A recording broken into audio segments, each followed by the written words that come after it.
How to use DoNotPay subscription legal management properly. Beginner mistakes that cost you.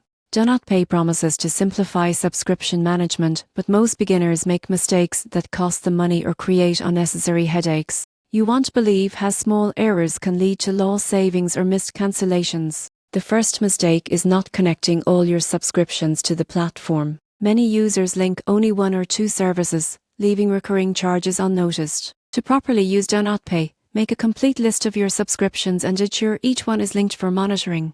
Another common error is misunderstanding the cancellation process. DoNotPay automates cancellations, but some subscriptions require confirmation emails or account logins. Ignoring these steps can result in failed cancellations and continued charges. Many people forget to review the cancellation history. Without checking, you might think a subscription is cancelled when it isn't. Always confirm the status of each cancellation and save receipts or confirmation emails. Overlooking trial periods is another pitfall. Some users assume DoNotPay will automatically cancel free trials before billing starts, but you must set alerts or initiate cancellations in time. Missing this step can result in unexpected charges. Finally, some rely entirely on automation without checking for subscription changes. Companies may update terms, prices, or contact information, which can affect cancellations.